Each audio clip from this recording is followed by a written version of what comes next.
한국은 우리 중국의 속국일 뿐이다. 전혀 신경 안 써도 된다. 중국 정부가 완전히 안심하고 있었습니다. 남중국해 해저에서 벌어진 전대미문의 위기 앞에서도 말이죠. 미국조차 손을 들었고 유럽 최고의 기술진도 불가능하다 선언했던 그 재앙을 혹시 알고 계신가요? 심지어 중국은 이 사실을 철저히 은폐하려 했습니다. 500억 달러 손실이 예상됐지만 중국은 입을 다물었고 국제사회는 한국 기술을 믿지 않았죠. 하지만 한국은 조롱 속에서도 묵묵히 준비했습니다. 그리고 단 72시간 만에 세계가 불가능하다던 그 일을 완벽하게 해냈습니다. 당신이 몰랐던 진실을 지금 즉시 공개합니다. 한국의 저력이 자랑스럽다고 생각하시는 분들은 구독과 좋아요 꾹 눌러주세요. 워싱턴 DC 국방부 지하 3층 감시센터에 앉아있을 때였습니다. 저는 미셸 카터 해저 케이블 보안 분석관으로 일한 지 5년째였어요. 새벽 2시가 넘었는데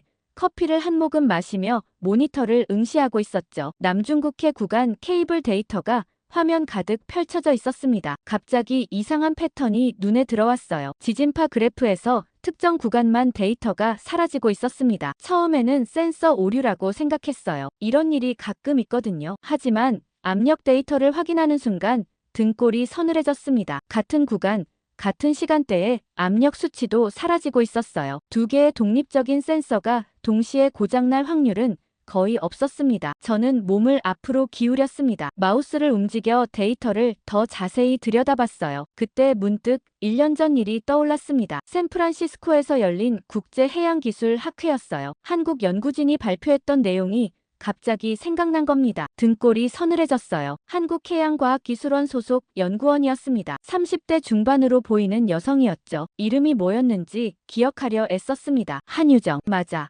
한유정 박사였어요. 그녀가 단상에 올라 중국 해저 케이블 네트워크에 대한 우려를 제기했었거든요. 남중국해 구간 케이블들의 집안 안정성을 면밀히 관찰해야 한다고 주장했어요. 특히 4000m급 심해 구간의 위험성을 강조했었습니다. 지금 조치하지 않으면 3년 안에 심각한 문제가 발생할 겁니다. 그녀가 단호하게 말했었죠. 남중국해 동부 구간, 특히 4000m 이상 깊이에서 집안 미세균열 징후가 포착되고 있습니다. 하지만 반응은 싸늘했어요. 회의장이 순식간에 냉랭해졌죠. 중국 대표단이 즉각 반박하고 나섰거든요. 중국 해양대학교 소속 교수였습니다. 50대 후반으로 보이는 남자였어요. 근거 없는 추측입니다. 그가 일어서며 말했었어요. 중국의 해저 인프라는 세계 최고 수준으로 관리되고 있습니다. 이런 터무니없는 주장으로 국제사회를 혼란시키는 건 무책임합니다. 유럽 전문가들도 거들었습니다. 프랑스 해양연구소 대표가 손을 들었어요. 한국 측 데이터가 충분히 검증됐습니까? 그가 의심스러운 표정으로 물었죠. 이런 심각한 주장을 하려면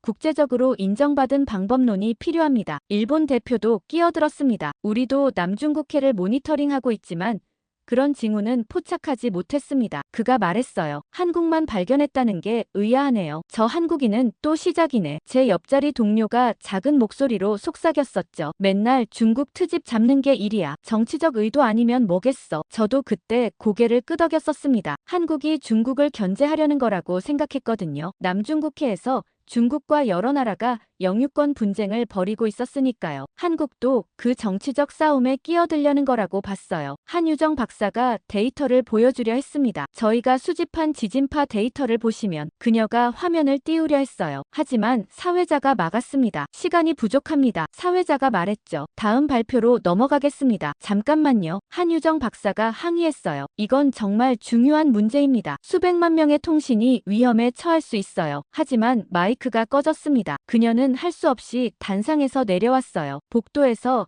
그녀가 자료 봉투를 참석자들에게 나눠줬습니다. 저도 하나 받았어요. 제발 읽어봐 주세요. 그녀가 간곡하게 말했죠. 이건 정치가 아니라 과학입니다. 저는 그 봉투를 가방에 넣었습니다. 하지만 호텔로 돌아가서 읽지 않았어요. 그냥 쓰레기통에 버렸죠. 다른 참석자들도 마찬가지였을 겁니다. 복도에서 사람들이 수군거리는 소리가 들렸었어요. 한국이 너무 나갔어. 누군가 말했죠. 중국 체면을 생각해야지. 저렇게 공개적으로 공격하면 누가 좋아하겠어. 맞아. 외교적으로 미숙해. 다른 사람이 동의했습니다. 한국은 아직 국제무대에서 행동하는 법을 모르나 봐. 저도 그렇게 생각했었습니다. 한국이 너무 앞서 나간 거라고요. 국제사회에서는 조심해야 하는데 너무 직설적이라고 봤죠. 특히 중국 같은 강대국을 상대로는 더욱 신중해야 하는데 말이에요. 그런데 지금 제 화면에 떠 있는 이 패턴은 뭡니까? 손이 미세하게 떨렸습니다. 혹시 그들은 미리 알고 있었던 걸까요? 1년 전에 이미 이 위기를 예측했던 건가요? 아니야, 말도 안 돼. 저는 고개를 저었습니다. 1년 전에 어떻게 정확히 예측할 수 있어? 그건 불가능해. 단순한 우연일 거야. 하지만 마음 한구석이 불편했습니다. 한유정 박사가 언급했던 내용이 자꾸 떠올랐거든요. 남중국해 동부 구간 4,000m 이상 깊이 집안 미세균열. 지금 제가 보고 있는 이상 징후와 묘하게 겹쳤습니다. 위치도 비슷하고 깊이도 일치하는 것 같았어요. 우연치고는 너무 정확한 게 아닐까요? 제이슨이 커피를 들고 돌아왔습니다. 뭘 그렇게 심각하게 봐? 그가 물었어요. 제이슨,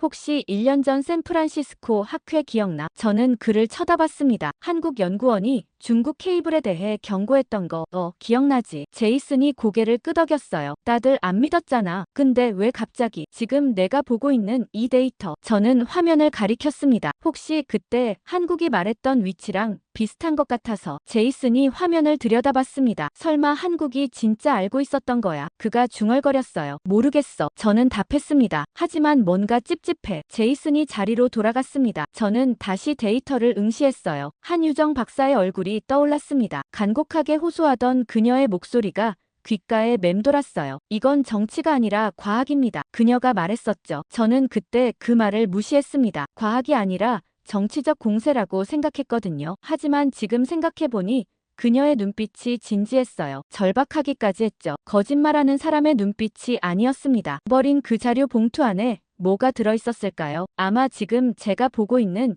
이 이상 징후에 대한 예측이 담겨 있었을 겁니다. 진지하게 읽었어야 했는데 저는 후회가 밀려왔습니다. 그랬다면 이 상황을 미리 대비할 수 있었을지도 몰라요. 하지만 이미 늦었습니다. 1년이 지났고 이제 실제로 문제가 발생하고 있었으니까요. 지금 문제가 생긴 곳이 남중국해 케이블C 12 라인이었죠. 수심 4,000m 구간. 지난 3주간 같은 패턴이 반복되고 있었습니다. 밤 10시부터 새벽 4시 사이 정확히 6시간 동안 데이터가 블랙아웃되는 거였어요. 제이슨, 이거 좀 봐. C12 라인 데이터 이상해. 제이슨이 자리에서 일어나 제 모니터를 들여다봤어요. 30대 중반의 베테랑 분석관이었죠. 센서 고장 아니야? 그가 무심하게 말했습니다. 두 개가 동시에. 저는 되물었어요. 지진파랑 압력 센서가 똑같은 시간에 같은 구간에서 멈춘다고. 제이슨이 눈을 가늘게 떴습니다. 그의 표정이 진지해졌어요. 시간 패턴이 규칙적이야. 그가 화면을 가리키며 말했죠. 이건 오작동이 아니야. 뭔가 물리적으로 일어나고 있는 거야. 저는 고개를 끄덕였습니다. 정확히 제가 생각한 거였어요. 집안 문제일 수도 있어. 제가 말했습니다. 미세 균열이 생기면 이런 패턴이 나타날 수 있거든. 4,000m 깊이에서. 제이슨이 의심스러운 표정을 지었어요. 그 깊이에서 균열이 생기면 케이블이 그냥 끊어지지 않을까? 아니야. 저는 화면을 확대하며 설명했습니다. 초기 단계 균열은 케이블을 끊지 않아. 대신 주변 집안을 불안정하게 만들지. 센서가 미세한 움직임을 감지하다가 특정 각도에서는 신호를 잃는 거야. 제이슨이 한숨을 쉬었습니다. 이거 보고해야겠네. 누구한테? 국장한테 바로 올려야 할 것 같은데. 그의 말에 저는 시계를 봤습니다. 새벽 2시 반이었어요. 지금 깨워야 돼? 제가 물었죠. 이 정도면 그래야지. 제이슨이 전화기를 들었습니다. C12는 남중국해 주요 라인이야. 여기 문제 생기면 아시아 전체 통신망이 흔들려. 제이슨이 국장에게 전화를 걸었습니다. 저는 계속 데이터를 분석했어요. 더 자세히 보니 패턴이 점점 악화되고 있었습니다. 3주 전에는 데이터 손실이 30분 정도였는데 어제는 2시간까지 늘어났죠. 진행형이었습니다. 그리고 점점 빨라지고 있었어요. 30분 후 국장이 센터에 도착했습니다. 50대 후반의 로버트 헨슨이었죠. 급하게 온 듯 머리가 헝클어져 있었습니다. 뭘 발견했나? 그가 바로 본론으로 들어갔어요. 저는 화면을 돌려 보여줬습니다. C12 라인 4,000m 구간입니다. 지난 3주간 반복적으로 데이터 손실이 발생하고 있어요. 두 개의 독립 센서가 동시에요. 로버트가 화면을 뚫어지게 쳐다봤습니다. 한참을 말없이 그래프를 보더니 입을 열었어요. 집안 균열 가능성이 높아 보이는군. 네, 제가 답했습니다. 그리고 악화되고 있어요. 패턴을 보면 다음 주쯤에는 완전 블랙아웃이 올 수도 있습니다. 그럼 케이블이 끊어진다는 얘긴가? 최악의 경우에는요. 저는 솔직하게 말했습니다. 하지만 그 전에 복구할 수 있다면 막을 수 있어요. 로버트가 팔짱을 꼈습니다. 중국 측에 연락했나? 아직입니다. 제이슨이 답했어요. 국장님께 먼저 보고하라고 하셔서요. 로버트가 고개를 끄덕였습니다. 잘했어. 이건 민감한 사안이야. C-12는 중국 영해 안에 있거든. 저는 그 말에 긴장했습니다. 중국 영해라는 말이 무엇을 의미하는지 알았거든요. 복잡한 외교 문제가 될 수 있다는 뜻이었죠. NSA에 연락해서 중국 내부 정보 있는지 확인해봐. 로버트가 지시했습니다. 그들도 이 문제를 알고 있는지 파악해야 해. 그리고 미셸, 자네는 계속 데이터를 모니터링해. 패턴 변화가 있으면 즉시 보고하고. 네, 알겠습니다. 저는 대답했어요. 로버트가 센터를 떠난 후 저는 다시 모니터 앞에 앉았습니다. 화면 속 그래프가 계속 깜빡이고 있었어요. 사라지는 데이터, 불안정한 압력, 미세하게 흔들리는 집안, 모든 게 경고하고 있었습니다. 뭔가 큰일이 일어나기 직전이라고요. 제이슨이 커피를 한 잔 더 따라왔습니다. 긴 밤이 될 것 같네. 그가 말했어요. 저는 고개를 끄덕이며 커피를 받았습니다. 창밖으로 워싱턴의 야경이 보였어요. 평화로운 풍경이었지만 저는 알고 있었습니다. 지구 반대편 깊은 바다 밑에서 무언가 무너지기 시작했다는 것을요. 그리고 그 누구도 아직 그 심각성을 모르고 있다는 것을요. 사흘이 지났습니다. 저는 밤낮으로 C-12 라인을 모니터링했지만 상황은 나아지지 않았어요. 오히려 악화되고 있었죠. 데이터 손실 시간이 4시간으로 늘어났고 압력 변화도 더 불규칙해졌습니다. 그날 오후 로버트가 제자리로 왔습니다. NSA에서 자료가 왔어. 그가 봉투 하나를 건넸어요. 극비 문서야. 여기서만 봐. 저는 봉투를 받아 뜯었습니다. 안에 A4 용지 몇 장이 들어있었어요.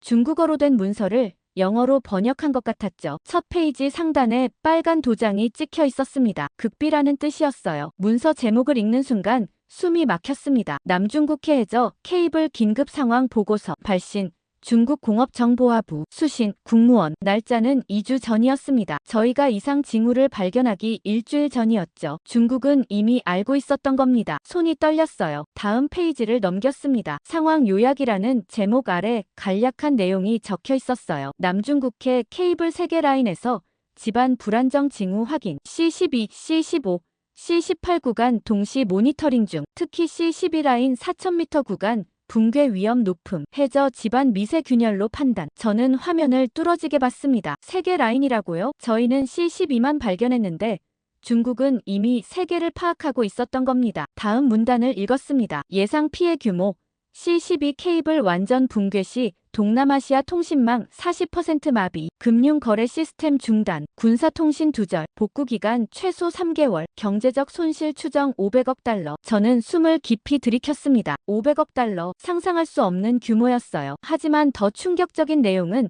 다음 페이지에 있었습니다. 대응 방침이라는 제목이 눈에 들어왔어요. 정보 통제, 외부 공개 절대 금지, 국제사회와 정보 공유하지 않음, 언론 보도 차단, 이유, 공개 시 다음 위험 발생이라고 적혀 있었습니다. 그 위험은 다음과 같았어요. 첫째, 국제금융시장 혼란, 아시아 통신망 불안정성 노출 시 주가 폭락 우려. 둘째, 군사안보 취약점 드러나 남중국해 해저 인프라 약점 노출. 셋째, 기술적 무능인식, 중국의 심해 기술 부족 드러남. 결론, 내부적으로만 대응, 조용히 복구 방안 모색. 저는 믿을 수 없었습니다. 중국이 이렇게 심각한 문제를 알면서도 완전히 숨기고 있었던 겁니다. 국제통신망이 무너질 위기인데도 아무에게도 알리지 않았어요. 로버트, 이거 진짜입니까? 제가 고개를 들어 물었습니다. NSA가 확인했어. 로버트가 답했어요. 중국 공업정보화부 내부 서버에서 가져온 거야. 100% 진짜야. 저는 다시 문서를 내려다봤습니다. 마지막 페이지에는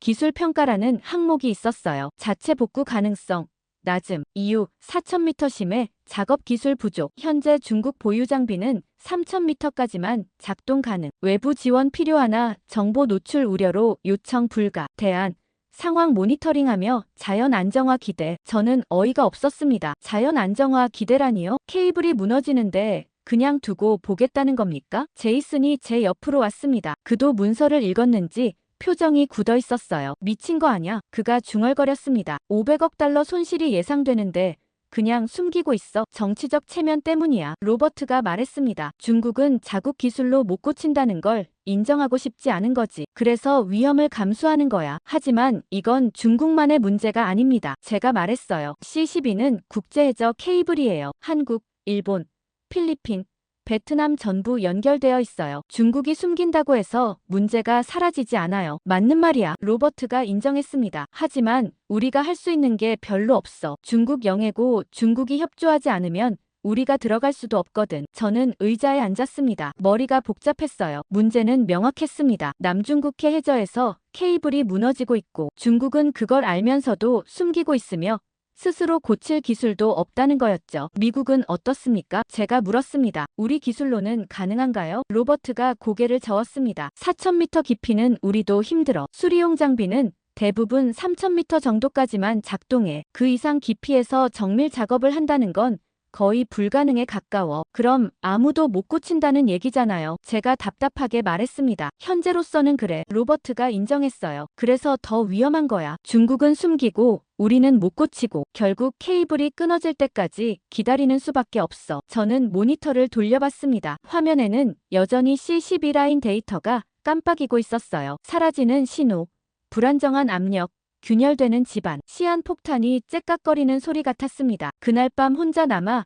계속 데이터를 분석했습니다. 중국 문서를 다시 읽고 또 읽었어요. 뭔가 방법이 있을 거라고 생각했습니다. 분명 어딘가에 해결책이 있을 거라고요. 하지만 아무리 생각해도 답이 나오지 않았습니다. 4,000m 심해, 중국 영해, 기술적 한계, 모든 게 벽이었어요. 새벽 3시쯤 저는 책상에 머리를 묻었습니다. 무력감이 밀려왔어요. 문제를 알고 있는데 손을 쓸 수 없다는 게 이렇게 답답한 일인지 처음 알았습니다. 그때 문득 한 가지 생각이 떠올랐습니다. 정말 아무도 못하는 걸까? 4,000m에서 작업할 수 있는 기술이 이 세상 어디에도 없는 걸까? 저는 노트북을 열었습니다. 검색을 시작했어요. 심해 기술, 해저, 케이블 수리, 4,000m급 장비, 키워드를 바꿔가며 자료를 찾았습니다. 그리고 1시간 후 저는 놀라운 파일 하나를 발견했습니다. 다음 날 오전 국방부 합동 브리핑이 소집됐습니다. 저는 로버트와 함께 5층 대회의실로 올라갔어요. 이미 20명 정도의 고위 관계자들이 모여 있었죠. 국방부 차관,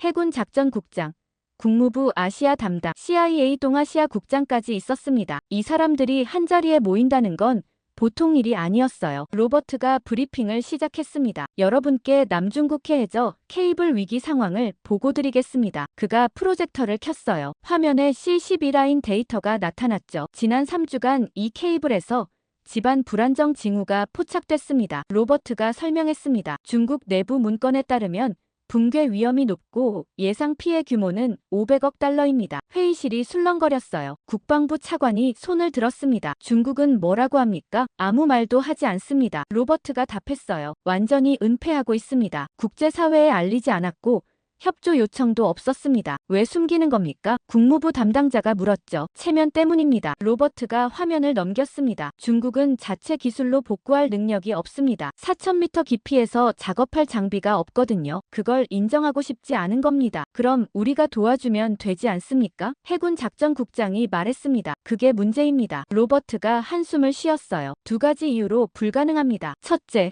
위치 문제입니다. 그가 지도를 띄웠습니다. C-12 라인은 중국 영해 근처에 있습니다. 정확히는 중국이 주장하는 9단선 안쪽이죠. 우리가 허락 없이 들어갈 수 없습니다. 중국에게 협조를 요청하면요? 차관이 물었어요. 이미 비공식 채널로 타진했습니다. 로버트가 답했습니다. 중국은 문제 자체를 부인했습니다. 케이블은 정상이고 우리 정보가 틀렸다는 겁니다. 저는 고개를 저었습니다. 뻔한 거짓말인데도 중국은 끝까지 숨기려는 거였어요. 둘째, 기술 문제입니다. 로버트가 계속했습니다. 4,000m 깊이는 우리 장비로도 접근이 어렵습니다. 수리용 잠수정은 대부분 3,000m까지만 작동합니다. 그 이상 깊이에서는 수압이 너무 강해서 정밀 작업이 거의 불가능합니다. 거의라는 게 완전히 불가능하다는 뜻입니까? CIA 국장이 날카롭게 물었죠. 현실적으로는 그렇습니다. 로버트가 인정했어요. 이론적으로는 가능할지 모르지만 실제로 해본 나라가 없습니다. 우리도 마찬가지고요. 회의실이 조용해졌습니다. 모두들 심각한 표정이었어요. 그럼 결론이 뭡니까? 차관이 물었습니다. 우리가 할 수 있는 게 뭐죠? 로버트가 잠시 망설였습니다. 솔직히 말씀드리면 별로 없습니다. 그가 답했어요. 중국 영해라 우리가 개입할 수 없고 설령 들어간다 해도 수리할 기술이 없습니다. 현 상황에서는 모니터링하면서 최악의 상황에 대비하는 수밖에 없습니다. 대비라는 게 구체적으로 뭡니까? 국무부 담당자가 물었죠. 케이블 붕괴 시 통신망 우회 경로 확보. 로버트가 설명했습니다. 한국, 일본과 협력해서 대체 라인을 미리 준비하는 겁니다. 완전한 해결책은 아니지만 피해를 줄일 수는 있습니다. 그게 전부입니까? 차관이 믿을 수 없다는 표정이었어요. 세계 최강 미국이 케이블 하나 못 고친다는 겁니까? 기술의 문제입니다. 로버트가 차분하게 답했습니다. 4000m 심해는 달 표면보다 접근하기 어렵습니다. 수압, 암흑, 극저온 모든 조건이 극한이거든요. 우리 장비로는 한계가 있습니다. 다른 나라는요? 해군 작전국장이 물었습니다. 유럽이나 일본은 어떻습니까? 로버트가 고개를 저었습니다. 다 비슷합니다. 프랑스, 영국, 일본 모두 3000m급 장비만 보유하고 있습니다. 4000m에서 정밀 작업을 할 수 있는 나라는 제가 아는 한 없습니다. 저는 그 순간 가만히 앉아 있을 수 없었습니다. 어젯밤 발견한 자료가 머릿속을 맴돌았거든요. 손을 들었어요. 실례지만 한 가지 여쭤봐도 될까요? 로버트가 저를 쳐다봤습니다. 카터, 뭔가 있나? 어젯밤 자료를 검색하다가 한국 관련 보고서를 발견했습니다. 제가 조심스럽게 말했어요. K-딥시 네트워크라는 프로젝트인데요. 한국이 4000m급 심해 자율 로봇을 개발했다는 내용이었습니다. 회의실이 순간 조용해졌습니다. 한국이요? 차관이 되물었어요. 네. 제가 고개를 끄덕였습니다. 보고서에 따르면 세계 유일하게 4000m 깊이에서 자율 항해가 가능하고 지진파, 압력, 진동을 동시에 측정할 수 있다고 나와 있었습니다. 누군가 웃음을 터뜨렸습니다. CIA 국장이었어요. 카터. 그게 정말 믿을 만한 정보입니까? 그가 비웃듯 물었죠. 한국이 우리도 못하는 걸 한다고요? 저는 얼굴이 화끈거렸습니다. 보고서는 한국해양과학기술원에서 발표한 공식 자료였습니다. 하지만 그렇습니다. 제가 답했어요. 공식 기관 자료였습니다. 해군 작전국장이 끼어들었습니다. 한국은 잠수함이나 선박건조는 잘하죠. 하지만 심해 로봇은 다른 영역입니다. 훨씬 더 복잡하고 정밀한 기술이 필요하거든요. 솔직히 한국이 그 수준까지 왔다고는 생각하기 어렵습니다. 국무부 담당자도 거들었습니다. 한국 기술은 대부분 민간 수준 아닙니까? 군사용이나 극한 환경용 장비는 우리나 일본이 앞서 있고요. 심해 구조는 좀 무리인 것 같은데요. 저는 입을 다물었습니다. 반박할 근거가 부족했어요. 저도 그 보고서 하나만 본 상태였고 한국 기술을 직접 확인한 적은 없었거든요. 로버트가 회의를 정리했습니다. 카터의 정보도 참고는 하겠습니다만 현 시점에서 확실한 건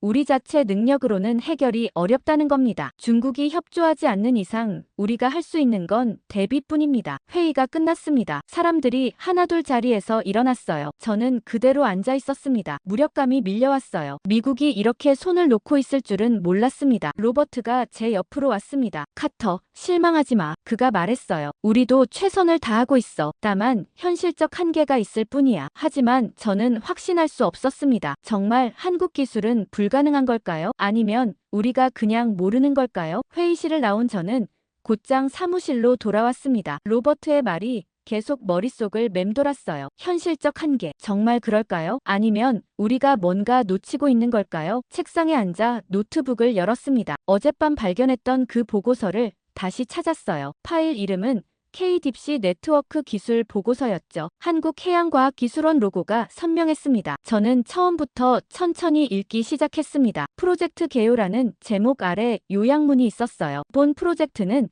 4000m급 심해 자율항해 로봇 시스템 개발을 목표로 2019년 시작되었다. 2023년 11월 최종 실외역 테스트 완료. 세계 최초로 4000m 이상 깊이에서 72시간 연속 자율 작업에 성공했다. 저는 화면을 뚫어지게 봤습니다. 2023년 11월이라면 불과 1년 전이었어요. 그리고 72시간 연속 작업이라는 건 단순 테스트가 아니라 실제 운용이 가능하다는 뜻이었죠. 다음 페이지로 넘어갔습니다. 기술 사양이 상세하게 나와 있었어요. 작동 수심, 최대 4500m, 자율 항해, AI 기반 실시간 경로 수정, 센서 시스템, 지진파, 압력, 진동, 온도, 염분 동시 측정, 작업 능력, 케이블 점검, 샘플 채취, 경미한 수리 가능, 배터리 수명, 96시간, 통신, 수중 음파 통신 및 위성 중계. 저는 숨을 깊이 들이켰습니다. 이건 단순한 관측 장비가 아니었어요. 실제 작업이 가능한 로봇이었죠. 그것도 우리가 불가능하다고 했던 4000m 깊이에서요. 더 놀라운 건 다음 섹션이었습니다. 핵심 기술이라는 제목이 눈에 들어왔어요. 저는 마지막 항목에서 멈췄습니다. 군집 운영이라고요? 로봇 여러 대가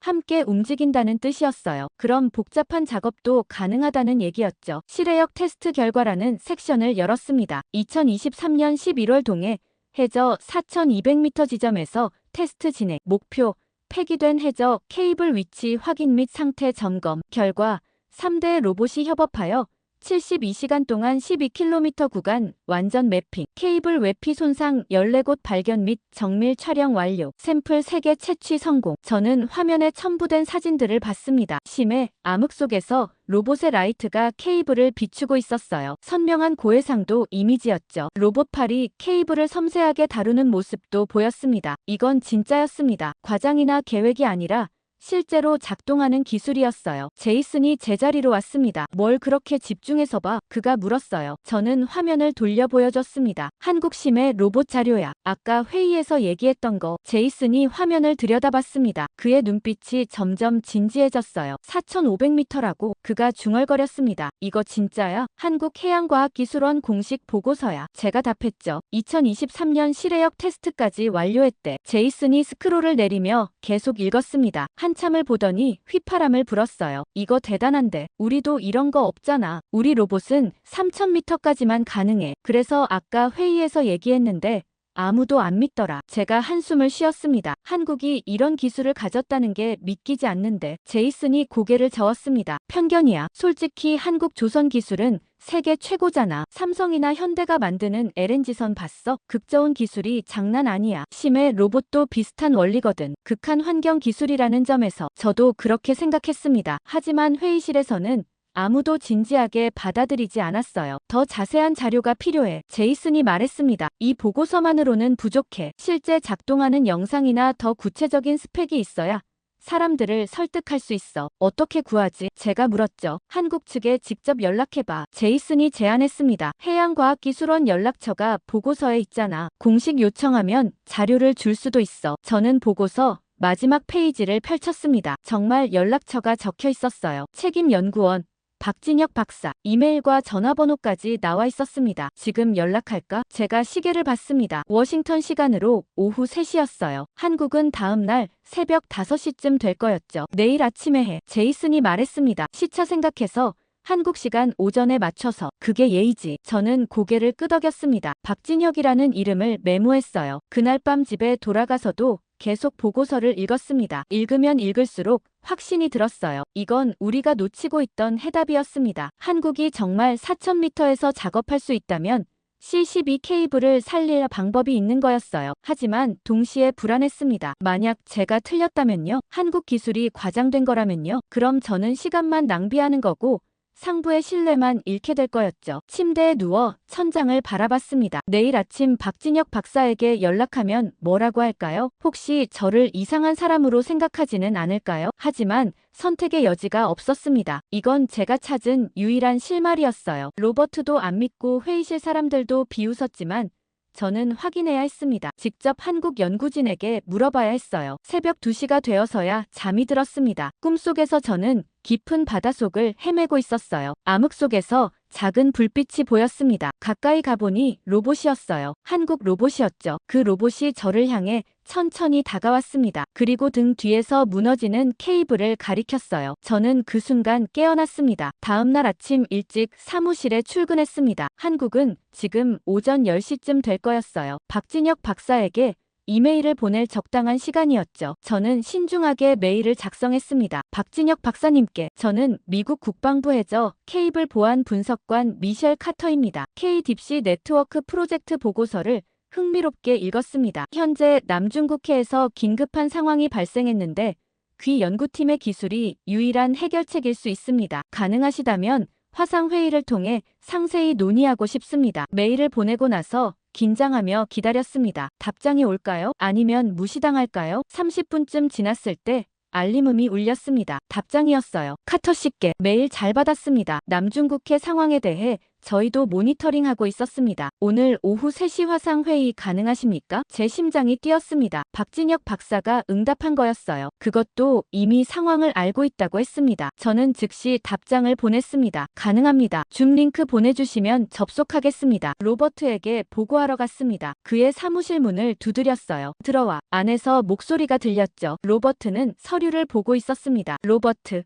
한국 연구진과 화상회의 약속을 잡았습니다. 제가 말했어요. 오늘 오후에요. 로버트가 고개를 들었습니다. 한국이라고? 그가 미간을 찌푸렸어요. 카터.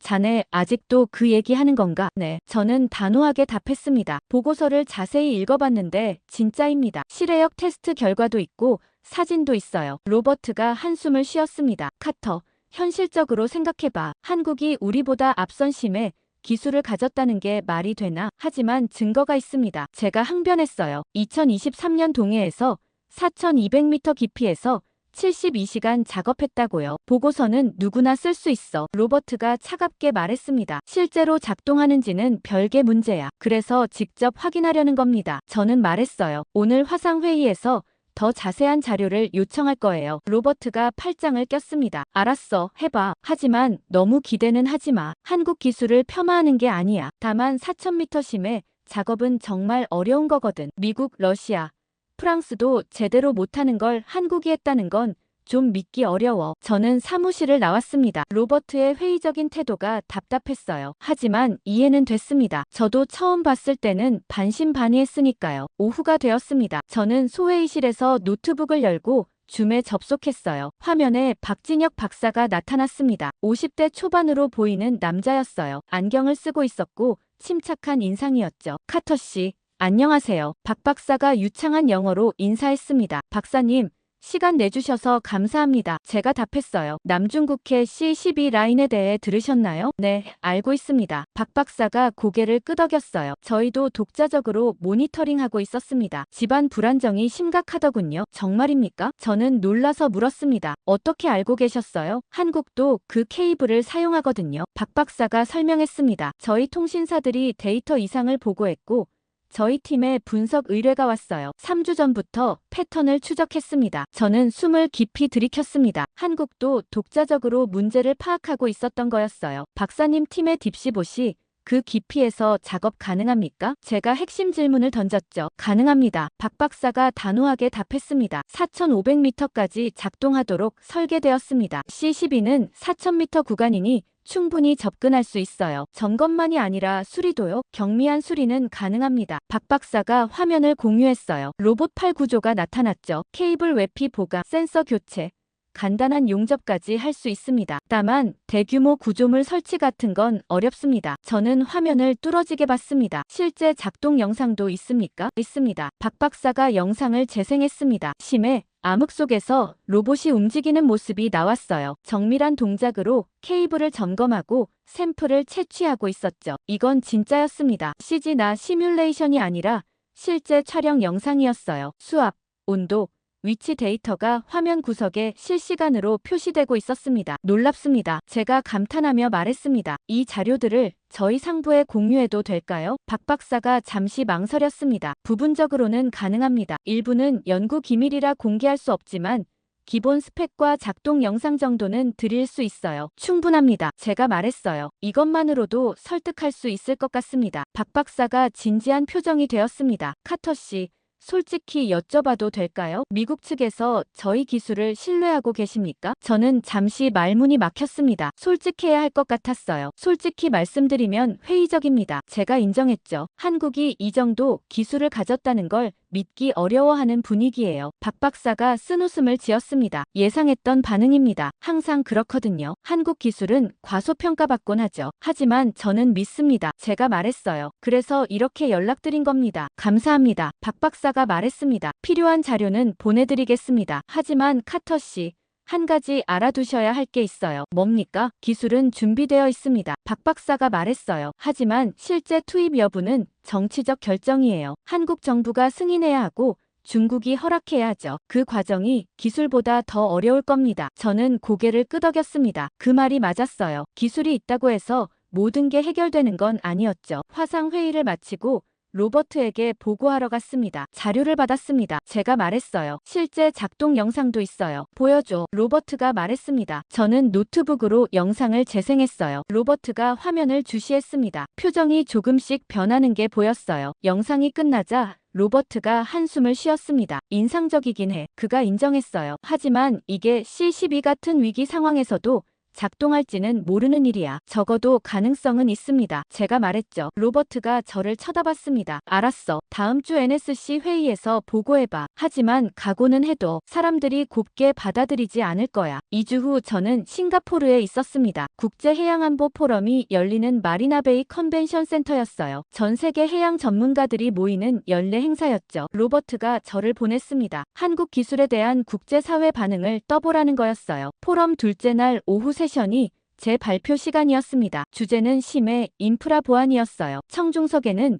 약 200명의 전문가들이 앉아 있었습니다. 미국, 중국, 일본, 유럽 각국의 해군, 연구기관, 민간 기업 대표들이었죠. 저는 단상에 올라 마이크 앞에 섰습니다. 손에 땀이 났어요. 신사숙녀 여러분, 오늘 남중국해 해저 케이블 위기에 대해 말씀드리겠습니다. 제가 프레젠테이션을 시작했습니다. C12 라인 4000m 구간에서 집안 불안정이 발생했고 조속한 대응이 필요합니다. 화면에 데이터 그래프를 띄웠어요. 청중들이 집중해서 보고 있었습니다. 문제는 이 깊이에서 작업할 수 있는 기술이 제한적이라는 점입니다. 제가 말을 이었어요. 하지만 최근 흥미로운 대안을 발견했습니다. 다음 슬라이드를 넘겼습니다. 한국해양과학기술원의 딥시봇이 나타났어요. 한국이 개발한 4000m급 심해 자율 로봇입니다. 제가 설명했죠. 실외역 테스트에서 72시간 연속 작동에 성공했고 케이블 점검 및 경미한 수리가 가능합니다. 청중석에서 웅성거림이 들렸습니다. 몇몇 사람들이 고개를 갸웃거렸어요. 실제 작동 영상을 보여드리겠습니다. 저는 박진혁 박사가 보내준 영상을 재생했습니다. 심해에서 로봇이 움직이는 모습이 대형 스크린에 나타났어요. 하지만 반응은 제가 기대한 것과 달랐습니다. 몇몇 사람들이 팔짱을 꼈고 어떤 이들은 휴대폰을 보기 시작했어요. 영상이 끝나고 질의응답 시간이 되었습니다. 앞줄에 앉았던 중국 대표가 손을 들었어요. 중국 해양대학교 리웨이 교수였습니다. 50대 후반으로 보이는 남자였죠. 카터 씨, 흥미로운 발표였습니다. 리웨이가 일어서며 말했습니다. 하지만 몇 가지 의문이 있습니다. 말씀하십시오. 제가 답했어요. 한국 기술이 정말 4000m에서 작동한다는 확실한 증거가 있습니까? 리웨이가 날카롭게 물었습니다. 방금 영상을 보셨잖습니까? 제가 답했죠. 2023년동에 4200m에서 촬영된 실제 영상입니다. 리웨이가 비웃듯 웃었습니다. 영상은 조작될 수 있습니다. 그가 말했어요. 한국의 심해 기술은 기껏해야 민간 수준입니다. 조선소에서 배나 만드는 기술이지 극한 환경 로봇 기술과는 차원이 다릅니다. 청중석에서 몇몇이 고개를 끄덕였습니다. 제 얼굴이 화끈거렸어요. 한국은 공식 연구기관에서 검증된 데이터를 발표했습니다. 제가 반박했습니다. 해양과학기술원은 신뢰할 만한 기관이에요. 신뢰와 능력은 별개입니다. 리웨이가 자신감 있게 말했습니다. 중국도 수십 년간 심해 기술을 개발했지만 4000m 정밀 작업은 여전히 어렵습니다. 한국이 갑자기 그걸 해냈다는 건 현실적으로 믿기 어렵습니다. 다른 사람이 손을 들었습니다. 일본 해양연구개발기구의 사토 박사였어요. 저도 한 가지 지적하고 싶습니다. 사토가 말했습니다. 일본은 세계 최고 수준의 심해 탐사 기술을 보유하고 있습니다. 유인 잠수정 신카이도 6500m까지 갑니다. 하지만 작업용 로봇은 다른 문제입니다. 관측과 작업은 완전히 다른 기술이거든요. 정확합니다. 제가 답했어요. 그래서 한국 딥시봇이 주목할 만한 겁니다. 관측뿐 아니라 실제 작업이 가능하니까요. 사토가 고개를 저었습니다. 카터 씨, 실례지만 너무 순진하신 것 같습니다. 그가 말했어요. 로봇팔로 케이블을 섬세하게 다루는 건 엄청난 기술입니다. 수압 때문에 조금만 실수해도 장비가 망가져요. 한국이 그 수준에 도달했다는 건 과장으로 보입니다. 청중석에서 웃음소리가 들렸습니다. 저는 당황했어요. 유럽 대표도 끼어들었습니다. 프랑스 해군연구소의 피에르 국장이었죠. 제 생각도 비슷합니다. 피에르가 말했습니다. 프랑스도 심해 기술에 많은 투자를 했지만 4000m 작업은 여전히 실험 단계입니다. 한국이 상용화까지 했다는 건 과대 포장일 가능성이 큽니다. 여러분, 저는 실제 데이터와 영상을 확인했습니다. 제가 목소리를 높였어요. 이건 과장이 아니에요. 리웨이가 다시 끼어들었습니다. 카터 씨, 혹시 한국으로부터 뭔가 받으신 겁니까? 그가 빙긋 웃으며 말했죠. 이렇게 적극적으로 옹호하시는 걸 보니 개인적 이해관계가 있으신 게 아닌가 싶네요. 청중석에서 웃음이 터져 나왔습니다. 제 얼굴이 빨개졌어요. 전혀 아닙니다. 제가 단호하게 답했습니다. 저는 객관적으로 기술을 평가했을 뿐입니다. 그럼 왜 하필 한국입니까? 사토가 물었어요. 미국, 일본, 유럽의 기술은 논의하지 않고 한국만 강조하시는 이유가 뭡니까? 한국이 유일하게 4000m에서 작동 가능한 시스템을 보유했기 때문입니다. 제가 답했죠. 그게 사실이라면 왜 아무도 모릅니까? 피에르가 되물었습니다. 이런 획기적인 기술이면 이미 국제학계에 알려졌어야 하는데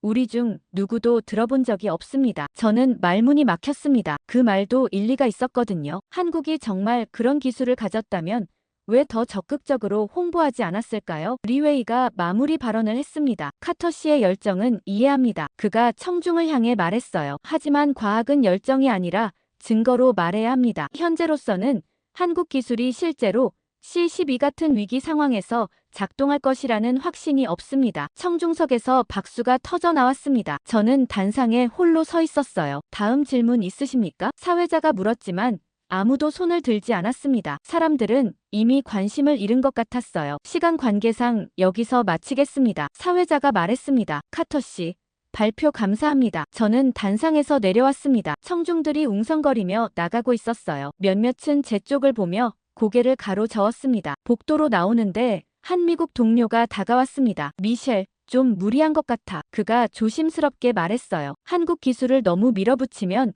신뢰를 잃을 수 있어. 하지만 진짜입니다. 제가 답했죠. 알아. 내 열정은 이해해. 그가 어깨를 두드렸어요. 하지만 타이밍이 안 좋았어. 중국 대표 앞에서 한국을 띄우는 건 정치적으로 민감하거든. 저는 한숨을 쉬었습니다. 호텔로 돌아와 침대에 앉았어요. 오늘 일이 계속 머릿속을 맴돌았습니다. 조롱, 의심, 비웃음. 아무도 제 말을 믿지 않았어요. 휴대폰을 꺼내 박진혁 박사에게 메시지를 보냈습니다. 오늘 포럼에서 발표했는데 반응이 좋지 않았습니다. 사람들이 믿지 않네요. 10분 후 답장이 왔습니다. 예상했던 일입니다. 항상 그렇습니다. 하지만 시간이 증명할 겁니다. 저는 휴대폰을 내려놓고 창밖을 바라봤습니다. 싱가포르 야경이 반짝였지만 제 마음은 무거웠어요. 싱가포르에서 돌아온 저는 망가진 기분이었습니다. 사무실에 앉아 멍하니 모니터를 바라보고 있었어요. C12 라인 데이터는 여전히 악화되고 있었죠. 이제 데이터 손실 시간이 8시간까지 늘어났습니다. 제이슨이 다가왔습니다. 싱가포르 어땠어? 그가 물었어요. 최악이었어. 저는 솔직하게 답했습니다. 아무도 안 믿더라. 중국 대표는 공개적으로 조롱했고 제이슨이 한숨을 쉬었습니다. 힘들었겠네. 저는 고개를 끄덕였어요. 혹시 내가 틀린 걸까? 제가 중얼거렸습니다. 한국 기술이 정말 과장된 걸까? 그렇게 생각해. 제이슨이 물었죠. 모르겠어. 저는 모니터를 가리켰어요. 근데 이 데이터는 거짓말을 안 해. 케이블은 계속 무너지고 있고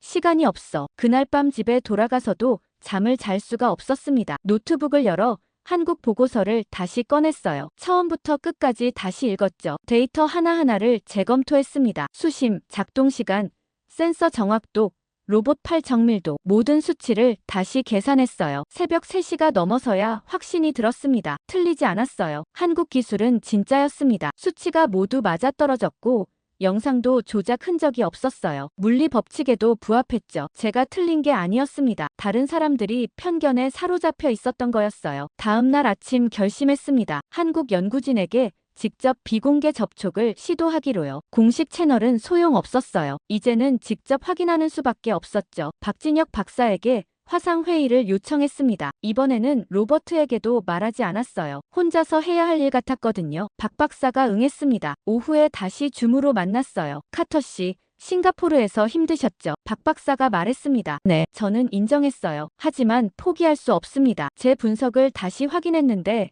틀리지 않았어요. 박사님 기술이 유일한 해답입니다. 박 박사가 진지한 표정이 되었습니다. 무엇을 도와드릴까요? 더 상세한 데이터가 필요합니다. 제가 말했어요. 제가 미국 내부를 설득하려면 의심의 여지가 없는 증거가 있어야 해요. 박 박사가 잠시 생각하더니 고개를 끄덕였습니다. 알겠습니다. 하지만 일부 데이터는 연구 기밀이라 전부는 드릴 수 없어요. 이해합니다. 저는 말했어요. 필요한 부분만이라도 괜찮습니다. 박 박사가 화면을 공유하기 시작했습니다. 상세한 기술 스펙이 나타났어요. 로봇 내압 시스템 설계도, 센서 배치도, AI 알고리즘 구조까지 보여졌죠. 이건 4,500m 수압을 견디는 외피 구조입니다. 박 박사가 설명했어요. 특수 티타늄 합금과 세라믹 복합재를 사용했습니다. 3년간 압력 테스트를 반복했어요. 실패율은요? 제가 물었습니다. 127회 테스트에서 3회 실패했습니다. 박 박사가 솔직하게 답했어요. 실패 원인을 분석해서 개선했고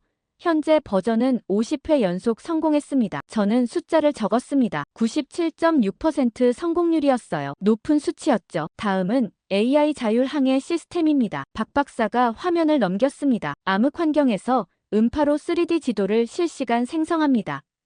장애물을 미리 감지하고 경로를 수정하죠. 반응 속도는요? 0.3초입니다. 박 박사가 답했어요. 인간 조작보다 10배 빠릅니다. 저는 감탄했습니다. 그 정도면 충분히 안전하게 작동할 수 있었어요. 센서 시스템도 보여드리겠습니다. 박 박사가 계속했습니다. 지진파, 압력, 진동, 온도, 염분, 화학 성분까지 동시에 측정합니다. 6개 센서가 독립적으로 작동하면서 AI가 데이터를 통합 분석하죠. 정확도는요? 제가 물었습니다. 압력 센서 오차 범위 0.1%, 지진파 감지 정밀도 0.01Hz입니다. 박 박사가 구체적으로 답했어요. 이건 미국 기준보다 높은 수치입니다. 저는 놀랐습니다. 미국 해양대기청보다 높다고요? 그렇습니다. 박 박사가 확인해줬어요. 저희가 독자 개발한 센서거든요. 삼성전자 반도체 기술을 응용했습니다. 2시간 동안 박 박사는 세세하게 설명해줬습니다. 로봇팔 구동 메커니즘, 배터리 시스템,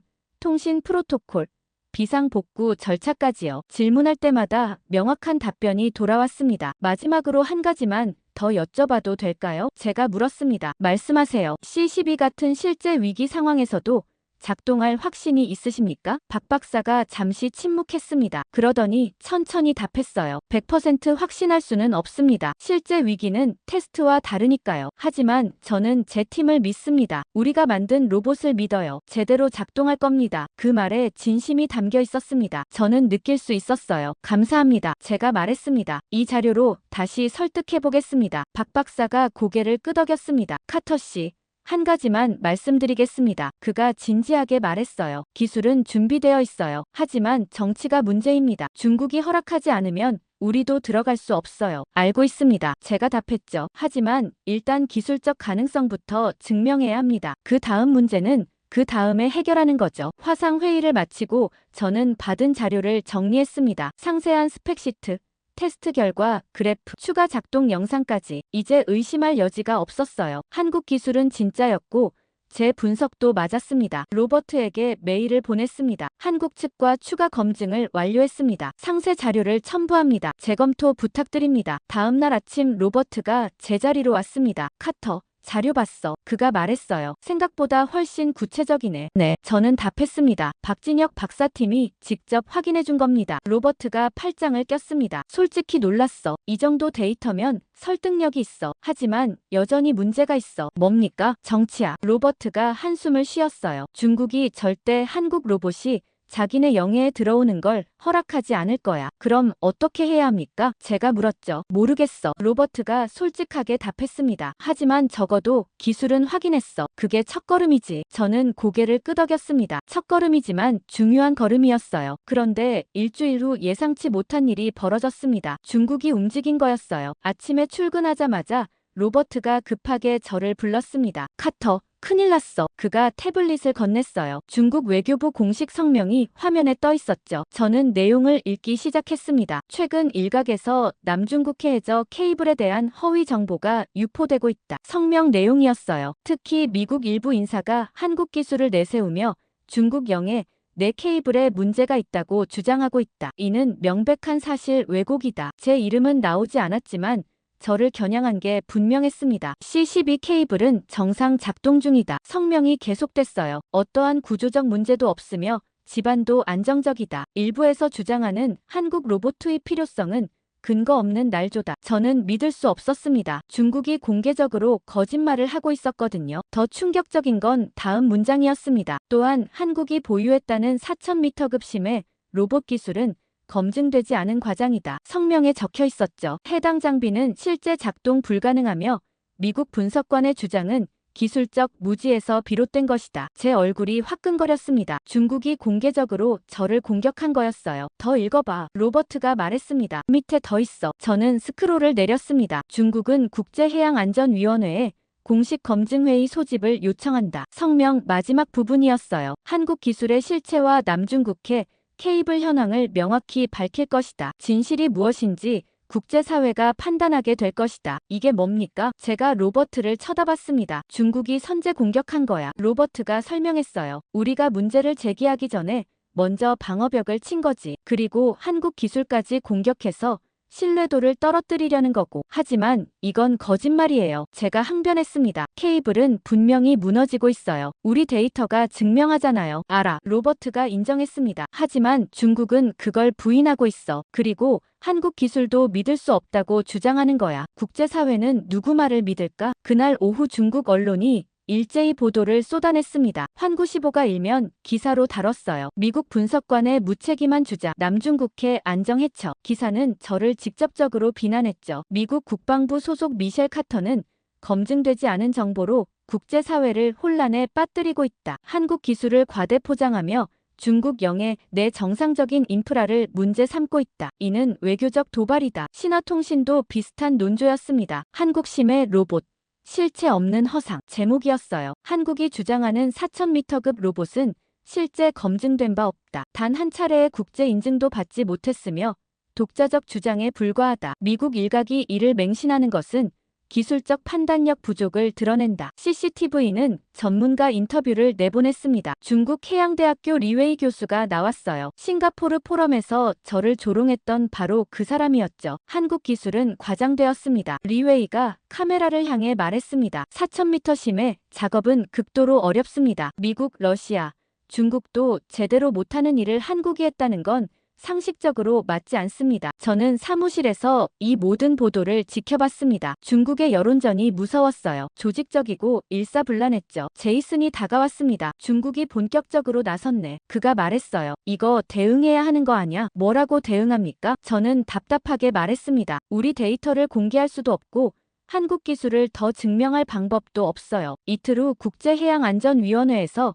공식 통보가 왔습니다. 긴급 검증회의 개최 통지였어요. 일시, 2주 후, 장소, 제네바 IOC 본부, 안건, 남중국해 C-12 케이블 현황 및 한국심의 기술 검증, 참석 요청, 미국의 미셸 카터, 중국의 리웨이 교수, 한국의 박진혁 박사 및 각국 전문가, 로버트가 회의를 소집했습니다. 국방부 차관, CIA 국장, 국무부 담당자까지 모였어요. 중국이 판을 깔았어. 로버트가 말했습니다. 이제 국제무대에서 대결하자는 거야. 우리 입장은 뭡니까? 차관이 물었습니다. 난처해. 로버트가 솔직하게 답했어요. 우리 데이터는 기밀이라 전부 공개할 수 없어. 중국 내부 문건도 마찬가지고 NSA 출처가 드러나면 안 되거든. 그럼 한국 기술로 승부해야겠네요. 국무부 담당자가 말했습니다. 한국이 실제로 증명할 수 있나요? 모르겠어. 로버트가 저를 쳐다봤어요. 카터. 자네 생각은? 저는 잠시 망설였습니다. 한국이 실제 데이터를 공개한다면 가능할 것 같습니다. 제가 조심스럽게 말했어요. 하지만 박진혁 박사도 일부는 기밀이라고 했거든요. 전부 공개할지는 모르겠습니다. 그럼 우리가 불리한 거잖아. CIA 국장이 말했습니다. 중국은 공식 부인했고 우리는 증거를 다 못 내놓고 국제사회는 중국 손을 들어줄 거야. 차관이 한숨을 쉬었습니다. 카터. 이거 자네가 시작한 일이야. 그가 날카롭게 말했어요. 자네가 한국 기술을 주장했고 중국이 반격한 거지. 책임지고 해결해. 저는 압박감을 느꼈습니다. 한국과 조율하겠습니다. 제가 답했어요. 그날 밤 박진혁 박사에게 긴급 화상 회의를 요청했습니다. 박 박사가 화면에 나타났을 때 표정이 굳어 있었어요. 중국 성명 보셨죠? 박 박사가 먼저 말했습니다. 네. 저는 고개를 끄덕였습니다. 검증회의가 열립니다. 2주 후 제네바에서요. 알고 있습니다. 박 박사가 답했어요. 우리 정부에서도 통보받았어요. 박사님 팀이 참석하실 겁니까? 아직 결정되지 않았습니다. 박 박사가 조심스럽게 말했습니다. 정부가 고민 중이에요. 중국과 정면 충돌하는 거니까요. 하지만 이건 기회입니다. 제가 말했어요. 한국 기술을 세계에 증명할 수 있어요. 동시에 위험이기도 합니다. 박 박사가 답했습니다. 만약 실패하면 한국 기술 전체가 신뢰를 잃어요. 그리고 중국과의 관계도 악화되고요. 저는 말문이 막혔습니다. 그 말도 맞았거든요. 카터 씨, 박 박사가 진지하게 말했습니다. 솔직히 여쭤봐도 될까요? 미국은 정말 한국을 믿습니까? 아니면 그냥 중국 견제용으로 이용하는 겁니까? 그 질문이 가슴에 꽂혔습니다. 저는 한국을 믿습니다. 제가 답했어요. 하지만 솔직히 미국 전체가 그런 건 아닙니다. 박 박사가 고개를 끄덕였습니다. 정직한 답변 감사합니다. 생각해보겠습니다. 화상회의가 끝났습니다. 저는 불안했어요. 한국이 참석하지 않으면 어떻게 되는 걸까요? 일주일이 지났습니다. 한국으로부터 아무 답변이 없었어요. 저는 매일 이메일을 확인했지만 박진혁 박사는 침묵하고 있었죠. 검증회의까지 일주일밖에 남지 않았습니다. 초조했어요. 한국이 불참하면 중국의 일방적 승리로 끝날 게 뻔했거든요. 그날 저녁 늦게 박 박사에게서 메일이 왔습니다. 화상회의 요청이었어요. 긴급이라고 적혀 있었죠. 저는 급하게 노트북을 열었습니다. 줌에 접속하자 박 박사가 나타났어요. 그런데 혼자가 아니었습니다. 옆에 2명이 더 있었죠. 소개하겠습니다. 박 박사가 말했습니다. 한유정 연구원과 김태수 기술 책임자입니다. 두 사람이 고개를 숙여 인사했어요. 30대 초반으로 보이는 여성과 40대 중반 남성이었죠. 만나서 반갑습니다. 제가 인사했습니다. 카터 씨. 한국 정부가 결정을 내렸습니다. 박 박사가 본론으로 들어갔어요. 검증회의에 참석하기로 했습니다. 저는 안도의 한숨을 쉬었습니다. 정말 다행입니다. 하지만 조건이 있습니다. 박 박사가 말을 이었어요. 우리는 단순히 데이터만 보여주지 않을 겁니다. 무슨 뜻입니까? 제가 물었죠. 직접 현장에서 증명하겠습니다. 박 박사가 단호하게 말했습니다. C12 케이블 구간에 실제로 들어가서 데이터를 확보하고 가능하다면 수리까지 하겠습니다. 저는 놀라서 그를 쳐다봤습니다. 직접 들어간다고요? 중국 영해인데요. 국제수역 쪽으로 접근할 겁니다. 김태수가 설명했습니다. C12 라인이 공해와 만나는 지점이 있어요. 엄밀히 말하면 중국 영해 바깥이죠. 거기서 작업할 겁니다. 중국이 가만히 있을까요? 제가 걱정스럽게 물었어요. 모릅니다. 박 박사가 솔직하게 답했습니다. 하지만 국제법상 우리가 할 수 있는 일입니다. 공해에서의 해저 인프라 수리는 어느 나라든 할 수 있거든요. 위험하지 않습니까? 위험합니다. 박 박사가 인정했어요. 하지만 이게 유일한 방법입니다. 회의실에서 말싸움만 해서는 아무도 안 믿어요. 실제로 보여줘야 합니다. 한유정이 끼어들었습니다. 저희는 이미 준비를 시작했습니다. 그녀가 화면을 공유했어요. 수리선 사진이 나타났죠. 해양과학기술원 소속 이사부호입니다. 한유정이 설명했습니다. 심해 장비를 실을 수 있는 연구선이에요. 내일 부산항을 출발합니다. 그렇게 빨리요? 제가 놀라서 물었습니다. 시간이 없어요. 김태수가 말했습니다. 검증회의 전날까지 데이터를 확보해야 하니까요. 3일 안에 현장 도착해서 작업 완료해야 합니다. 로봇은 준비됐습니까? 제가 물었죠. 2대를 투입합니다. 박 박사가 답했습니다. 딥시봇 1호와 2호예요. 1호는 정밀 센서 측정용이고 2호는 수리 작업용입니다. 2대가 협업해서 작업할 겁니다. 화면에 로봇 사진들이 나타났습니다. 실제로 보니 생각보다 작았어요. 길이 2m 정도의 원통형 기계였죠. 하지만 정교해 보였습니다. 작업 계획을 설명해 드리겠습니다. 김태수가 화면을 바꿨어요. 타임라인이 나타났죠. 1일차 현장 도착 및 1호기 투입, 집안 정밀 측정. 2일차 2호기 투입, 케이블 외피 점검 및 손상 부위 확인. 3일차 수리 작업, 외피 보강 및 집안 안정화 조치 가능합니까? 제가 의심스럽게 물었습니다. 3일은 너무 짧은 것 같은데요. 충분하지 않으면 연장합니다. 박 박사가 말했습니다. 하지만 검증회의 전에는 최소한 정밀 데이터라도 확보해야 해요. 그래야 중국 주장을 반박할 수 있으니까요. 저는 고개를 끄덕였습니다. 미국 측에도 보고해야 합니다. 제가 말했어요. 이 계획을 알려야 해요. 알려주세요. 박 박사가 동의했습니다. 하지만 언론에는 비공개로 부탁드립니다. 중국이 미리 알면 방해할 수 있어요. 알겠습니다. 제가 약속했어요. 카터 씨, 박 박사가 진지하게 말했습니다. 왜 우리가 이 위험을 감수하는지 아십니까? 제가 조용히 기다렸습니다. 기술을 증명하기 위해서가 아닙니다. 박 박사가 계속했어요. 인류의 해저 인프라를 지키기 위해서예요. C12 케이블이 끊어지면 수억 명이 피해를 입습니다. 중국이 숨긴다고 해서 문제가 사라지지 않아요. 누군가는 나서야 합니다. 그게 한국이라는 거군요. 제가 말했죠. 그렇습니다. 박 박사가 고개를 끄덕였습니다. 우리에게 기술이 있고 의지가 있으니까요. 한유정이 덧붙였습니다. 그리고 옳은 일이니까요. 저는 감동받았습니다. 이들은 국익이 아니라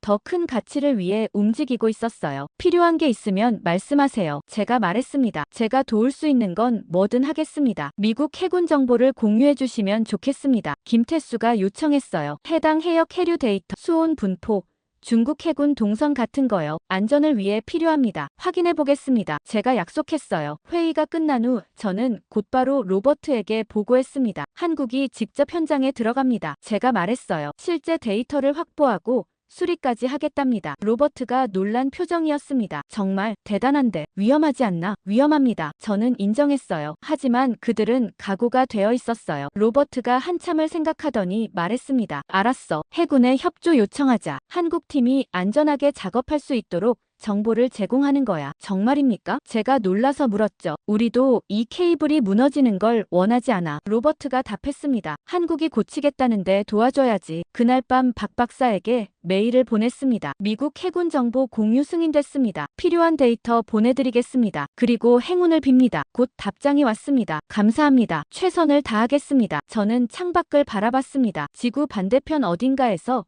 한국팀이 출항 준비를 하고 있을 거였어요. 작은 배 한 척과 로봇 2대로 거대한 중국에 맞서는 거였죠. 무모해 보였지만 동시에 용감했습니다. 그리고 저는 그들을 믿었어요. 드디어 제네바 IOC 본부 대회의실은 긴장감으로 가득했습니다. 검증회의 당일 아침이었어요. 저는 미국 대표단 자리에 앉아 있었죠. 양옆으로 로버트와 국무부 담당자가 있었습니다. 맞은편에는 중국 대표단이 자리 잡고 있었어요. 리웨이 교수가 중앙에 앉아 있었고 그 옆으로 중국 외교부 관계자들이 즐비했죠. 적어도 10명은 되어 보였습니다. 한국 측은 박진혁 박사와 한유정, 김태수 이렇게 3명뿐이었습니다. 수적으로 압도당하는 것처럼 보였어요. 하지만 박 박사의 표정은 침착했습니다. 의장이 회의를 시작했습니다. 오늘 안건은 남중국해 C-12 케이블 현황과 한국심의 기술 검증입니다. 그가 말했어요. 먼저 중국 측 발표를 듣겠습니다. 리웨이가 일어났습니다. 그는 단상으로 걸어가 프레젠테이션을 시작했어요. 신사숙녀 여러분, 리웨이가 말했습니다. 오늘 명확히 밝히겠습니다. C-12 케이블은 완벽하게 정상입니다. 화면에 중국 측 데이터가 나타났습니다. 그래프들이 빼곡했어요. 우리는 지난 6개월간 지속적으로 모니터링했습니다. 리웨이가 설명했죠. 집안은 안정적이고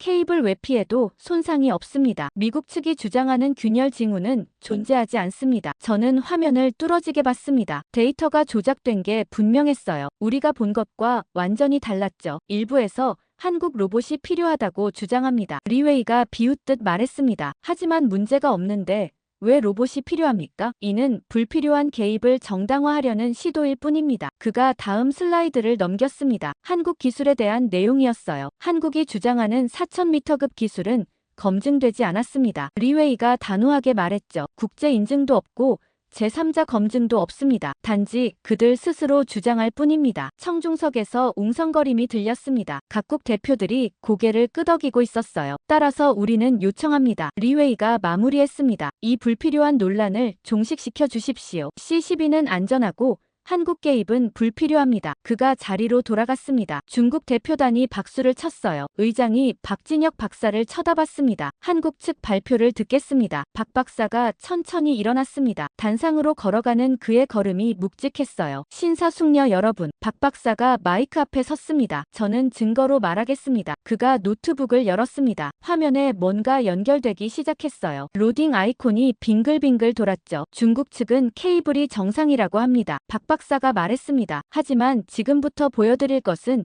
현장의 실제 모습입니다. 화면이 바뀌었습니다. 갑자기 심해 영상이 나타났어요. 완전한 암흑 속에서 로봇의 라이트만 빛나고 있었죠. 회의장이 술렁거렸습니다. 이것은 바로 지금 실시간 영상입니다. 박 박사가 설명했습니다. C-12 케이블 4050m 지점입니다. 우리 딥시봇 1호기가 촬영하고 있습니다. 화면 속에서 케이블이 보이기 시작했습니다. 로봇이 천천히 다가가고 있었어요. 그리고 확대되는 순간 모두가 숨을 죽였습니다. 케이블 외피에 균열이 선명하게 보였거든요. 여러분이 보시는 것이 현실입니다. 박 박사가 조용히 말했습니다. 외피 균열길이 약 3m, 폭 0.5cm. 그가 레이저 포인터로 화면을 가리켰어요. 이것은 초기 단계 손상입니다. 지금 조치하지 않으면 완전히 파열될 겁니다. 리웨이가 벌떡 일어났습니다. 잠깐만요. 그가 소리쳤어요. 이게 정말 실시간입니까? 조작된 영상 아닙니까? 확인하시겠습니까? 박 박사가 차분하게 답했습니다. 그가 키보드를 몇 번 쳤어요. 화면 구석에 타임스탬프가 나타났습니다. 제네바 시간과 정확히 일치했죠. 그리고 GPS 좌표도 표시되었습니다. 청중석에서 누군가 좌표를 확인하기 시작했습니다. 정확히 C12라인 위치였어요. 리웨이의 얼굴이 창백해졌습니다. 계속 보시죠. 박 박사가 말했습니다. 화면에서 로봇팔이 움직이기 시작했어요. 센서를 케이블에 가까이 대고 있었죠. 실시간 데이터가 화면 옆에 나타났습니다. 집안 미세 진동, 0.3Hz 지속, 압력 변화, 비정상적 증가 패턴, 장력 변화, 기준치 대비 15% 상승. 박 박사가 하나하나 설명했습니다. 이 모든 데이터가 중국 주장과 모순됩니다. 케이블은 정상이 아닙니다. 위험 상태입니다. 회의장이 완전히 조용해졌습니다. 모두가 화면에 집중하고 있었어요. 로봇이 천천히 케이블을 따라 이동했습니다. 또 다른 균열 지점이 나타났어요. 이번에는 더 컸습니다. 두 번째 손상 지점입니다. 박 박사가 말했습니다. 균열길이 5m. 이건 심각한 수준입니다. 리웨이가 자리에서 뭐라고 중국어로 외쳤습니다. 옆에 있던 외교부 관계자가 그를 진정시키려 했어요. 한유정이 노트북을 조작했습니다. 화면이 분할되었어요. 한쪽에는 실시간 영상, 다른 쪽에는 데이터 그래프가 나타났죠. 지난 3주간 우리가 수집한 데이터입니다. 한유정이 설명했습니다. 시간이 지날수록 악화되고 있는 게 명확히 보입니다. 그래프가 점점 상승하고 있었습니다. 모든 지표가 위험 수준으로 치솟고 있었어요. 의장이 리웨이를 쳐다봤습니다. 중국 측 반론 있습니까? 리웨이는 대답하지 못했습니다. 그저 화면을 멍하니 바라보고 있었어요. 그의 옆에 있던 중국 외교관이 일어났습니다. 이 영상의 진위를 독립적으로 검증해야 합니다. 외교관이 말했어요. 한국 측 주장만으로는 불충분합니다. 검증하시겠습니까? 박 박사가 물었습니다. 여기 계신 전문가 누구든 저희 데이터를 분석하실 수 있습니다. 실시간으로 전송해드리겠습니다. 프랑스 대표가 손을 들었습니다. 데이터를 받아 확인해 보겠습니다. 박 박사가 고개를 끄덕였습니다. 한유정이 파일을 전송했어요. 프랑스 전문가가 노트북으로 분석하기 시작했습니다. 10분 정도 지났습니다. 회의장은 조용했어요. 모두가 결과를 기다리고 있었죠. 프랑스 전문가가 고개를 들었습니다. 데이터는 진짜입니다. 그가 발표했어요. 타임스탬프, GPS 좌표, 센서 수치 모두 조작 흔적이 없습니다. 이것은 실제 현장 데이터가 맞습니다. 회의장이 술렁거렸습니다. 일본 대표도 확인했습니다. 저희도 분석했는데 동일한 결론입니다. 그가 말했죠. 케이블 상태가 심각합니다. 리웨이가 자리에 주저앉았습니다. 중국 대표단이 당황한 표정으로 서로 속삭이고 있었어요. 의장이 말했습니다. 한국 측 증거가 확인되었습니다. 그가 선언했어요. C12 케이블은 위험 상태이며 조속한 조치가 필요합니다. 박 박사가 마지막으로 말했습니다. 우리는 이미 수리 준비를 마쳤습니다. 2호기가 대기 중입니다. 허락만 해주신다면 지금 당장 작업을 시작하겠습니다. 회의장에 박수가 터져 나왔습니다. 저도 박수를 쳤어요. 한국이 해냈습니다. 실시간 증거로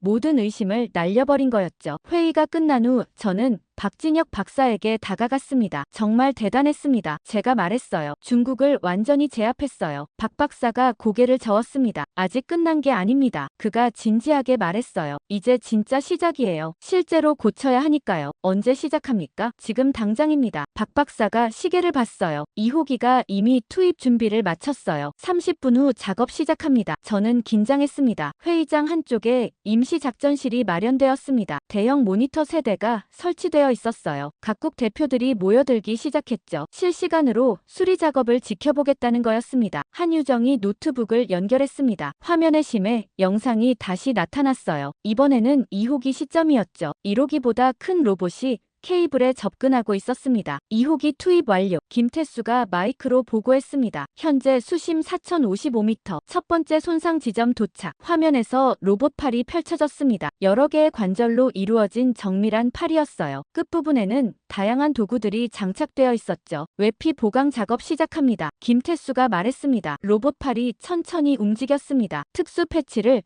케이블 균열 부위에 대고 있었어요. 4000m 수압 속에서 밀리미터 단위로 정밀하게 움직이고 있었죠. 놀라웠습니다. 작전실에 있던 모두가 숨죽이며 지켜봤어요. 첫 번째 패치 부착 완료. 김태수가 보고했습니다. 밀착도 확인 중. 화면 옆에 데이터가 표시되었습니다. 밀착도 98.7%. 누수 없음. 압력 테스트 통과. 성공입니다. 박 박사가 안도의 한숨을 쉬었습니다. 다음 손상 지점으로 이동합니다. 2호기가 케이블을 따라 천천히 움직였습니다. 두 번째 균열 지점에 도착했어요. 이번 균열은 더 컸죠. 이 구간은 더 심각합니다. 한유정이 말했습니다. 균열이 깊어서 이중 보강이 필요해요. 로봇이 작업을 시작했습니다. 첫 번째 패치를 붙이고 그 위에 두 번째 층을 추가했어요. 섬세한 작업이었습니다. 30분이 지났습니다. 두 번째 지점 보강 완료. 김태수가 보고했어요. 이제 집안 고정 작업으로 넘어갑니다. 그때였습니다. 갑자기 경고음이 울렸어요. 작전실의 모니터에 빨간 불이 깜빡이기 시작했죠. 집안 진동 감지. 한유정이 외쳤습니다. 급격한 움직임이 포착됐어요. 화면 속 로봇이 흔들렸습니다. 케이블도 함께 흔들리고 있었어요. 지진파가 갑자기 증가하고 있었죠. 장력 상승 중. 김태수가 긴박하게 보고했습니다. 케이블이 팽팽하게 당겨지고 있어요. 화면에 표시된 수치가 빠르게 올라갔습니다. 위험 수준입니다. 저는 손에 땀을 쥐었습니다. 케이블이 끊어지려는 건가요? 외피 추가 파열 발생. 한유정이 소리쳤습니다. 방금 보강한 부위 옆에 새 균열이 생기고 있어요. 화면을 확대하자 정말 케이블 외피가 찢어지고 있었습니다. 천천히 하지만 확실하게 벌어지고 있었어요. 2호기 기체 진동 심각. 김태수가 보고했습니다. 로봇이 제자리를 못 잡고 있어요. 박 박사가 앞으로 다가갔습니다. 얼굴에 땀이 맺혔어요. 이러다 케이블 전체가 끊어집니다. 한유정이 외쳤습니다. 집안부터 안정시켜야 해요. 하지만 집안 고정 장치를 투입하려면 2호기가 케이블에서 떨어져야 합니다. 김태수가 말했습니다. 그럼 케이블이 더 흔들려서 끊어질 수도 있어요. 작전실이 긴장감으로 가득 찼습니다. 모두가 숨죽이며 한국팀을 쳐다봤어요. 박 박사가 결단을 내렸습니다. 2호기 그림 모듈을 최대로 전환하세요. 그가 명령했어요. 케이블을 붙잡아서 흔들림을 최소화합니다. 위험합니다. 김태수가 항변했습니다. 그림 모듈에 과부하가 걸릴 수 있어요. 다른 방법이 없어요. 박 박사가 단호하게 말했습니다. 지금 하지 않으면 전부 끝나요. 김태수가 키보드를 두드렸습니다. 2호기 그림 모듈 고정 모드 전환. 화면 속 로봇의 팔이 케이블을 꽉 붙잡았습니다. 유압 실린더가 최대 압력으로 작동했어요. 로봇 전체가 진동을 흡수하며 케이블을 안정시키기 시작했죠. 한유정이 외쳤습니다. 집안 고정장치 투입. 지금입니다. 1호기가 움직였습니다. 대기하고 있던 1호기가 집안 고정장치를 운반해왔어요. 원통형의 무거운 장비였죠. 정확한 위치에 내려놓아야 합니다. 김태수가 말했습니다. 좌표 전송합니다. 1호기가 천천히 하강했습니다. 암흑 속에서 정밀하게 위치를 잡았어요. 해저 집안 위에 장치를 내려놓기 시작했죠. 한유정이 거리를 읽었습니다. 접촉. 집안 고정장치가 바닥에 닿았습니다. 자동으로 앵커가 전개되며 집안에 박혔어요. 유압 실린더가 작동하며 케이블을 지지하기 시작했죠. 장력 감소 중. 김태수가 보고했습니다. 진동도 줄어들고 있었습니다. 집안이 안정되기 시작한 거였어요. 케이블의 흔들림도 점점 잦아들었죠. 2호기 그립 해제 가능. 한유정이 확인했습니다. 김태수가 명령을 내렸습니다. 2호기 그립 해제. 로봇팔이 천천히 풀렸습니다. 케이블은 더 이상 흔들리지 않았어요. 집안 고정장치가 제 역할을 하고 있었죠. 마지막 경고음이 멈췄습니다. 모든 수치가 정상 범위로 돌아왔어요. 장력 105%, 집안 진동 0.05Hz, 안정화 완료. 작전실에 잠시 침묵이 흘렀습니다. 그리고 누군가 박수를 치기 시작했어요. 곧 모두가 일어서서 박수를 쳤죠. 저도 박수를 쳤습니다. 손이 아플 정도로 세게 쳤어요. 한국팀이 해냈습니다. 단 하나뿐인 결정적 위기를 극복한 거였죠. 박 박사가 의자에 주저앉았습니다. 손으로 얼굴을 감싸더니